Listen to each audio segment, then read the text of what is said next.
Olá, este é mais um vídeo da Casaf. Aqui você encontra análise apurada dos temas ligados a gênero, discurso, história, cultura e arte. Nosso objetivo é dividir nossas reflexões para que elas subsidiem os internautas a fim de que eles possam compreender melhor sua identidade e a sua ancestralidade. Assista aos nossos vídeos e transmissões ao vivo, opine, discuta, participe. Bom, agora vamos nos apresentar um pouquinho, né? Eu sou João Caetano, sou mestre em língua portuguesa, membro da Casaf, e vou apresentar um pouquinho os outros membros.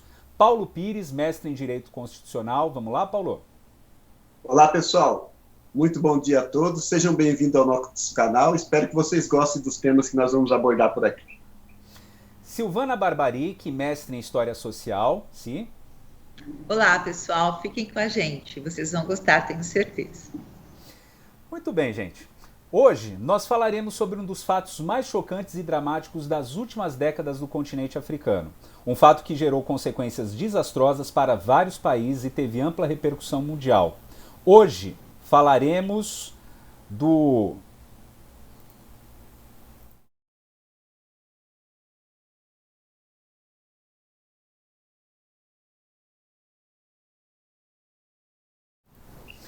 Pois é, gente. Ruanda é um país pequeno que ocupa a região central da África, né? Ele fica próximo ali à região dos Grandes Lagos.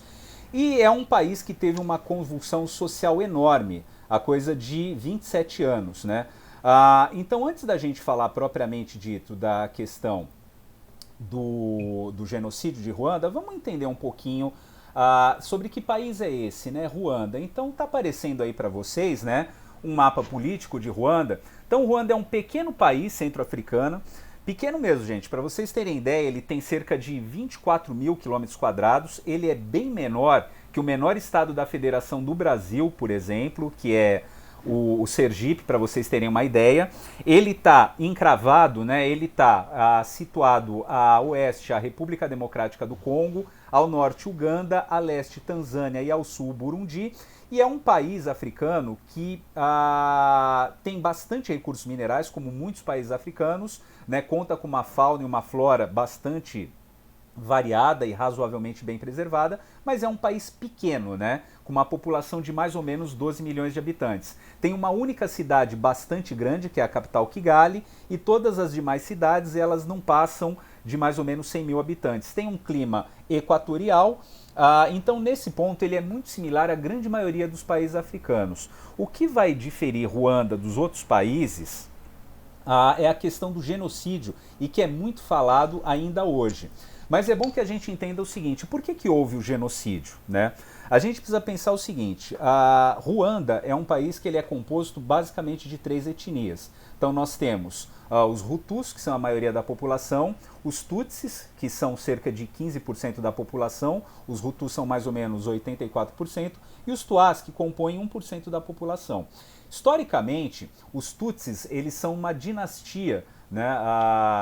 Então eles impuseram vários reinos ao longo do tempo, e apesar de ser uma etnia minoritária, são eles que governavam, sempre governaram historicamente Ruanda.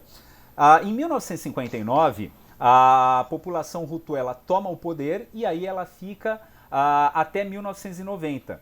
Quando essa minoria Tutsi que vai para o exílio, ela começa uma guerra civil e que dura até 1993. É feito um acordo de paz e parece que as coisas estavam se caminhando por uma certa ordem. E o problema foi justamente esse, né? Em 1994, cai o avião do presidente Hutu, que é o Juvenal Habyarimana, e o que acontece? Os extremistas Hutus culpam os Tutsis da queda do avião, sendo que os Tutsis afirmaram que o avião não foi derrubado para eles. Só que é aí que começa a guerra civil mesmo, uma verdadeira carnificina. E para entender o que acontece daí para frente, agora a Silvana Barbaric, nossa mestre em História Social, vai explicar melhor, então eu achamos. Si, é com você, vamos lá? Vamos lá. Eu queria começar fazendo, a partir de um dado que o João Caetano colocou, que é bem interessante, que é sobre essa composição étnica, que é uma composição étnica muito fluida e que vai ser utilizada pelas oligarquias e pelo colonialismo para exatamente dividir o grupo, né, e estabelecer o momento e as necessidades e as condições para que o conflito exista. Um dado que é muito relevante e que nos deixa muito impactados é que em 1994, em 100 dias, 800 mil pessoas morreram. Esse é um dado importante porque nos deve chamar nossa atenção que um genocídio ele não acontece por um fato isolado. Ele jamais é um fato isolado. Há necessidade de várias questões que vão ser colocadas ao longo desse processo para que o desencadeamento desses conflitos cheguem até essa consequência tão danosa que foi o genocídio em Ruanda. Então eu queria, para tentar fazer aqui uma análise que a gente possa compreender com clareza, eu quero pegar junto com vocês um pouco de uma referência cinematográfica que foi o Hotel Ruanda. Eu acho que isso é uma estratégia que eu quero utilizar para que a gente entenda um pouco o quanto distante as análises em relação ao que acontece no continente africano e especialmente com esse conflito, o quanto nós estamos distante dos eventos que acontecem no continente africano. É um filme conhecido, o Hotel Ruanda, mas ele tem alguns elementos que eu queria abordar. O inicial dele é que tudo se passa dentro desse hotel, no momento em que está acontecendo o conflito. É utilizado como estratégia cinematográfica o que a gente chama de fora do campo. Isso é, as pessoas estão dentro do hotel, nós ouvimos os sons, nós ouvimos os gritos, nós ouvimos os chamados, mas nós não vemos o que está acontecendo. Esse é um elemento importante que, se a gente for transpor para a análise, é exatamente o que acontece quando a gente pensa em continente africano e nos conflitos que historicamente sempre houveram. Nós sabemos, nós podemos até ouvir, mas efetivamente a gente não consegue fazer muitas vezes uma análise mais apurada dos fatos, né? Porque a nossa imagem ela é partida, ela é fragmentada. O Hotel Ruanda ele tem uma narrativa, né, interessante, que ele coloca ali um protagonista. Esse protagonista ele tem valores extremamente positivos, ele é um homem bom, ele é um homem solidário e rapidamente se estabelece uma empatia entre o telespectador e o protagonista. Muito bem, qual é a grande questão aqui, né? O hotel está repleto de turistas europeus, na sua essência, brancos. O protagonista, ele tem uma referência na etnia local, ele tem um desejo extremamente solidário de pegar a família dele e levar para esse hotel, onde há o estabelecimento de uma segurança. Esse dado também é muito interessante, né? A gente sempre tem uma figura muito bondosa, né? E de fácil identificação. Em contrapartida, o que a gente vai vendo é que ao longo do percurso no filme, esse protagonista ele vai sempre tentando negociar com as referências, as lideranças locais, as lideranças que estão dentro do processo de guerrilha local. Esse é um dado também. O que acontece é que essa negociação ela está sempre muito pautada em troca de conforto, nós temos segurança. Então, é como se o Estado, de uma forma geral, não desse segurança. É como se o Estado, né, ele falhasse em uma dos seus deveres balizares, né? Esse é um dado relevante, por quê? Porque vai trazendo no subconsciente de quem está assistindo, dado que nós não estamos vendo o conflito acontecer, né? Nós vamos criando uma narrativa e isso vai fortalecendo a nossa visão de distanciamento em relação ao que acontece no continente africano. Um dado relevante é que, por estar, né, fora de campo, em nenhum momento é dito no filme aonde está Ruanda, né? Qual é o espaço geográfico que Ruanda tem? Quais são as tradições que Ruanda tem? Eu dizia a vocês anteriormente que essa divisão de etnias é uma divisão fluida, né? Então, a gente tem ali, da mesma forma que a gente tem essa divisão fluida, a gente tem elementos de tradição que são fortes no continente africano e que também são utilizados, né, como forma de romper os laços e diferenciar os segmentos políticos e sociais. E a partir daí, o que vai acontecendo? Você vai criando uma cisão. Um não vai reconhecendo mais o outro como igual. Daí uma característica extremamente importante desse genocídio, que a gente chama, né, nós historiadores chamamos de genocídio de proximidade. O que é esse genocídio de proximidade? É quando carrascos, vítimas, testemunhas estão todos no mesmo campo. Nós não conseguimos diferenciar. E se a gente for transpor para o hotel, a gente percebe exatamente esse movimento. Nós temos os europeus que estão lá, nós temos um representante dos Tutsis, nós temos representantes dos Tutsis, nós temos lá fora, né, o barulho, o som, a dor, a tristeza, a violência latente. Então, observe, né, que a gente vai construindo, assim, uma linha de raciocínio extremamente desafiadora, no sentido de conseguirmos, posteriormente, quebrá-la, na medida em que a gente vai estabelecendo parâmetros para designar e, posteriormente, nos posicionarmos de um lado. Esses parâmetros, eles são muito ajudados pelo filme, porque você tem uma visão muito dicotômica entre um grupo e o outro, entre quem é ruim e quem é mau, porque a gênese do conflito, ela não está explicada. A gênese do conflito, ela não está dada. Então, isso é interessante, né? É como se você precisasse criar o mal para fazer a distinção entre o mal e o bem. Então, esses elementos colocados de forma sistêmica por um filme, por uma narrativa historiográfica, né?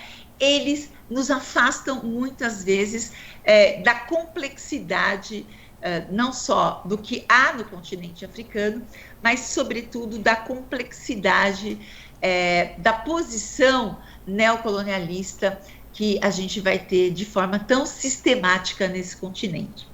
A gente não pode perder de vista que o conflito em Ruanda é um conflito que vai ter muitos significados. Um dos significados é o armamentista.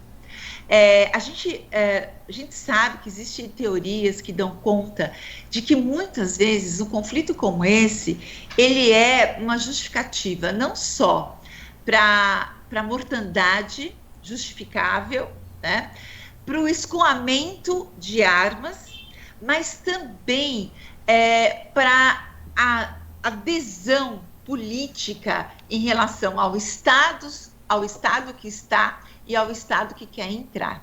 Nós não podemos nos esquecer que há uma oligarquia em Ruanda. Essa oligarquia, ela vai fazer acordos. Esta oligarquia, ela vai permitir, em dada medida, o confronto. E mais do que isso, essa oligarquia, juntamente com todo o aparato internacional, vai permitir o confronto, né? E, nesta medida, isso abre espaço para exploração e para inclusão de novas políticas.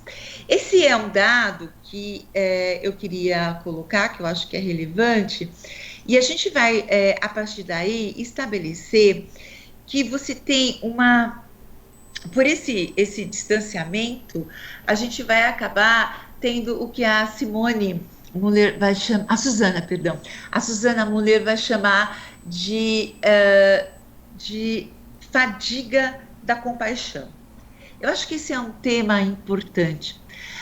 Quando nós estávamos acompanhando em 94 o conflito pelas mídias, pela televisão, enfim, a gente muitas vezes a gente tem essa sensação que a gente chama de fadiga da compaixão, porque novamente lá, né? O grupo mais uma vez, né? A África mais uma vez em conflito, mais uma vez essas tribos em conflito. Será que eles não se dão mesmo, né? Então é como se fosse recorrente. A barbárie está estabelecida no continente africano e ela é recorrente. Então eu já até me canso, né? Eu já nem vou mais ser compassivo em relação a ela, né? Eu acho que um outro detalhe também que está muito conectado à fadiga da paixão está relacionado ao fato da cor, né? Do estigma da cor. Então, novamente, negros em conflito. Isso é algo relevante porque quando vem, né, a neocolonização, quando a Europa intervém, o que é? Então, novamente, né, a gente acaba por legitimando essa interferência. A gente vai pensar em uma narrativa rápida e sem muitas complexidades. A gente vai entender o quê? Bom, ainda bem que a Europa, né, invadiu, deu conta. A civilidade entrou para combater os bárbaros. Então, essas visões, não é, elas nos distanciam da complexidade que existe ali no continente africano. Eu acho que, para concluir, eu queria fechar com um momento importante no filme, logo no finalzinho, que o protagonista, ele conversa com uma pessoa que é o único momento em que ele faz uma análise do filme. E ele conversa com a pessoa e a pessoa pergunta ali para ele, né? Mas por que você acha que isso está acontecendo? Né? E aí ele responde, loucura, as pessoas são más, então, né? Então novamente o maniqueísmo, e elas estão vivendo um episódio de loucura total. Então, esse é um dado também interessante que a gente usa muitas vezes para explicar os conflitos no continente africano. Nós subtraímos a questão histórica, política e econômica, e nós introjetamos numa análise uma visão psicológica. É um episódio de loucura, né? Não há uma explicação. Aconteceu. Quando nós sabemos, como eu disse logo no início, um genocídio, ele não é um acontecimento isolado. Um genocídio não pode ser entendido como um episódio de loucura. O genocídio, em última análise, ele é a consequência imediata de governos, de imposição neocoloniais, ele é uma consequência imediata de construção de desigualdade. E quando você chega nesse estágio, né, a do genocídio, a de um matar o outro, principalmente num processo de genocídio de proximidade, quando a gente chega nesse estágio, é que a gente chega no estágio da barbárie. Então, a barbárie é essa, né? A barbárie é utilizar desse expediente tão violento, tão agressivo e tão irreversível socialmente, psicologicamente, que a gente traduz esse genocídio como uma morte não só das pessoas, mas de uma face do país. É isso. Ok, Si, muito obrigado. E agora o professor Paulo falará um pouco mais sobre alguns aspectos do tema, né? E a seguir eu volto. Paulo, por favor. Olá, pessoal. É complexo falar depois de uma historiadora acerca de um tema dessa envergadura, mas eu queria parabenizar-se pela sua abordagem extremamente providencial e com muita propriedade. Mas eu gostaria de ressaltar também que essa questão, João, relacionada ao genocídio de Ruanda por conta dos Hutus sobre os Tutsis, que houve aí, como assim abordou com muita propriedade, uma influência europeia, a priori pelos alemães e depois pelos belgas. E eles usaram uma pseudo-diferença para que pudessem implementar essa ideologia de que havia uma pseudo-superioridade em detrimento de um e outro. Vale destacar que os Hutus eram lavradores e os Tutsis pecuaristas. E eles tinham muita coisa em comum até essa interferência. Importante que essa teoria da superioridade das raças fez com que acontecesse esse genocídio. Ou seja, os belgas manipulavam os Tutsis para subjugar os Hutus e deu no que deu. Bom, mas o que eu gostaria de destacar e que eu acho importante?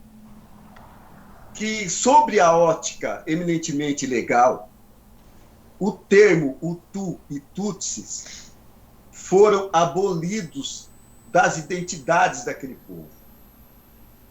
Outra questão importante que se verificou é que passou a ser proibido negar o genocídio, sob pena de crime. E para resolver essas questões que aconteceram lá, o novo governo criou os tribunais para julgar os responsáveis por tal genocídio. Importante lembrar que esses tribunais, que eram denominados de Gakaka, foram amplamente criticados pela comunidade internacional, porque, na medida em que foram instituídos esses tribunais, eles foram instituídos por membros daquela comunidade. Frise-se, a sua grande maioria não detinha o conhecimento técnico-jurídico adequado para fazer tal tipo de julgamento. Mas, em função da quantidade, naquele momento, o governo entendeu que era uma das opções criar esses tribunais para julgar de 2002 a 2012 mais de 2 milhões de pessoas. Frise-se, 30% desses 2 milhões foram absolvidos, 10% pegaram prisão perpétua e 60% pegaram de 5 a 25 anos de prisão. Ora, esse tipo de ação foi necessário para que pudessem minimamente retribuir para a sociedade de uma forma justa, que aquilo não foi algo adequado em função das vidas perdidas naquele povo. É isso, João, em linhas gerais. Beleza, Paulo, muito obrigado. Eu vou, só para a gente encerrar aqui, falar um pouquinho de alguns aspectos, né, do que acabou gerando, né? Primeiro um pouquinho entender quem eram esses povos, né? Já que a gente fala de Tutsis, a gente fala de Hutus e Tuás, né? É bom que a gente saiba o seguinte, gente, os ruandeses, eles têm uma identidade étnica, né? Eles são conhecidos como os povos Banyarwanda, né? O que acontece? Essa etnia, vamos dizer assim, tribal, étnica, ela é algo muito antiga, né? Vai do tempo de deslocamento desses povos para essa região, porque os Tutsis, eles vêm da região do Vale do Nilo, né? Para essa região central africana. Os Hutus, eles são mais um povo banto, que vinham do oeste africano em direção ao centro, e os Tuás, né, eram um povo pigmeu que já habitava a região. esses três grupos étnicos, né, tribais, vamos assim colocar, eles estão reunidos há muito tempo. Portanto, já há uma identidade ruandesa, né, que é o que se chama de Banyarwanda. Esses povos têm a mesma tradição, eles compartilham os mesmos costumes, há casamentos entre eles há muito tempo. Portanto, há que se dizer que há uma identidade ruandesa comum há muito tempo. E é inclusive uma língua comum para toda a população, que é o Kinyarwanda, que é a língua franca do país, em que se fala também o inglês, o francês e o Swahili, que era uma língua comercial que foi muito utilizada na Idade Média, por exemplo, né, entre vários povos do leste africano. Ou seja, já há uma identidade ruandesa comum há muito tempo. E como Paulo disse, os colonizadores exploraram as diferenças justamente para que pudessem mais facilmente dominar, que isso é uma tática muito conhecida, né? Bom, com o fim do genocídio, criou-se algo conhecido como o Muganda. O Muganda, gente, é uma política oficial, uma política do Estado. Em que consiste isso? Uma vez por mês, todas as pessoas de 18 a 65 anos são obrigadas a se encontrar, independente da etnia, independente de qualquer coisa. A gente viu que essa questão de identificação de etnia foi abolida nos documentos oficiais, e eles são obrigados a conviver, né, e são obrigados a criar ações, né, coletivas comunitárias para que eles possam, conhecendo-se de maneira mais comunitária, evitar que se chegasse a algo como o genocídio. A ideia é dar um senso de unidade cada vez maior para o povo de Ruanda. Essa iniciativa foi muito comemorada pela ONU, ela já teve várias premiações e ela é colocada como um meio muito efetivo de você juntar os diferentes. E só para encerrar mesmo, por que eu acho que isso é interessante? Os ruandeses, eles estão fazendo um esforço muito grande para dar uma identidade ao povo, né? É justamente para evitar o quê? O que a gente chama de guerra de narrativas, né? Qualquer similaridade com o que há no Brasil, por exemplo, não é mera coincidência. Nós estamos num momento em que o tecido social brasileiro está muito esgarçado, a gente tem uma guerra de narrativas à esquerda e à direita, né? Está semeando ódio no seio da sociedade, e antes que a gente possa imaginar que nunca vai acontecer algo parecido no Brasil, se a gente não aprender historicamente que é a partir dessa guerra de narrativas e da disseminação do ódio que surgem historicamente episódios como nazismo, como genocídio em Ruanda, como perseguições políticas ao redor do mundo, a gente não vai entender de fato a dimensão disso, tá? Enfim, era isso que eu tinha para dizer, né? E agora eu vou deixar a Si com as considerações finais dela. Si, por favor. Eu queria concluir com duas questões. A primeira é sobre a questão da identidade, né? O que é identidade? Porque quando normalmente a gente fala de identidade, ou está relacionado à nacionalidade, né?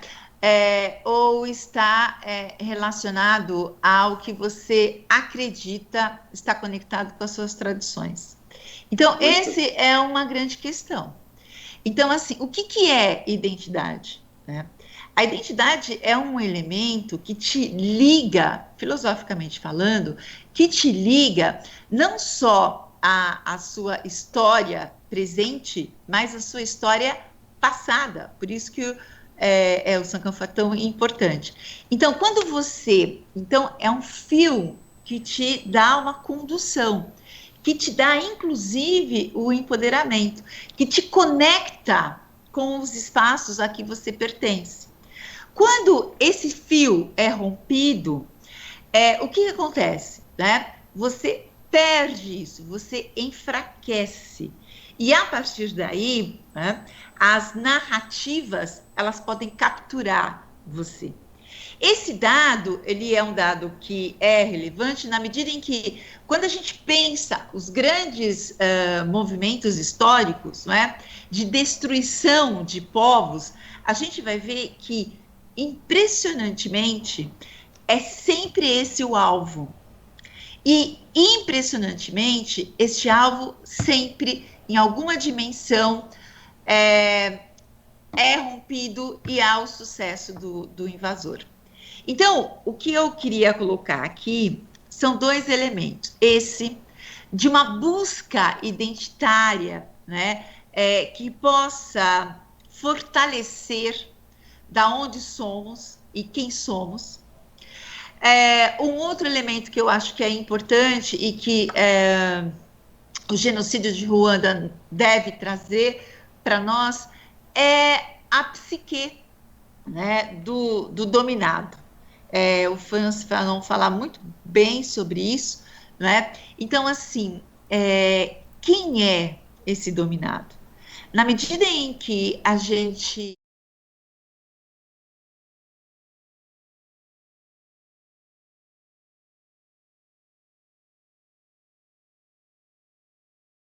esse indivíduo através da sua subjetividade. E através dessa subjetividade mais fortalecida, a gente consegue, talvez, eliminar essas narrativas que produzem a cisão. Pelo menos nos fortalecer em relação a elas. E eu acho que este é um caminho, não só em relação a movimentos genocidas, como o que aconteceu em Ruanda, mas na contemporaneidade há rupturas democráticas que a gente possa estar nem sempre vendo, mas que estão acontecendo. A identidade e a percepção disso é capaz, muitas vezes, de fortalecer, né, estruturas democráticas para que elas possam suportar narrativas de cisão. É isso. Ok, sim, muito obrigado. E, bom, mudando de assunto, né? Vamos falar sobre um assunto um pouco mais leve agora. Paulo Pires vai falar para a gente sobre os adinkras. O que são, para que servem? Paulo, tenha bondade. Obrigado, João. A deixa da CI sobre identidade para a gente buscar no passado para ressignificar o nosso presente foi brilhante, assim diriam. Então, o que acontece? O que são os adinkras? Os adinkras foram um conjunto de símbolos criados pelos nossos ancestrais, lá oriundos de Gana, na África, para que nós pudéssemos manter essa identidade, digamos assim, em qualquer lugar do mundo que nós estivéssemos. E o que é legal que esse conjunto de imagens faz? Eles transcendem o tempo. E com base numa obra muito, muito legal dos organizadores Elisa Larkin Nascimento e Luiz Carlos Gá, eu vou abordar esses temas em alguns momentos, nesses nossos bate-papos da CASAF, no nosso Instagram também, e no Instagram que eu tenho, que chama Adinkras Africanos. O legal disso é que esse adinkra que eu vou comentar hoje brevemente, o Sankofa, ele tem um significado muito importante para a gente em relação a essa identidade, a esse resgate da identidade. Qual seja, o Adinkra Sankofa, ele é contraposto de duas aves ou forma de um coração, ele tem a mensagem implícita de que nós temos que voltar lá no nosso passado, ver as experiências que nós tivemos, trazer para o nosso presente, ressignificar esse presente, de modo que nós possamos construir um futuro melhor para nós e para as pessoas que nós amamos, nossos filhos, etc. Importante também destacar que era uma forma dos africanos, do nosso povo, manter as identidades para que quando o osso chegasse escravizado, em qualquer lugar, ele pudesse saber que aquele adinkra fazia parte da sua tribo, da sua origem. Por exemplo, nos portões das grandes construções, nos tapetes que são construídos, nos colares que vocês veem os símbolos especificados, em quadros e coisas dessa natureza. Era muito importante isso. Em Minas Gerais, é isso. Veja nos nossos outros canais isso de forma muito mais específica. Em Minas Gerais é isso, João e Si. Ok, Paulo, obrigado. E é isso aí, gente. Encerramos, né, por aqui o nosso vídeo. Esperamos que todos vocês tenham gostado. Deixe o seu like para o canal e nos curta em nossas redes sociais, né? Vocês estão vendo aí o nosso endereço do Twitter, por exemplo, né? Um grande abraço a todos e axé. Axé. Axé para todos.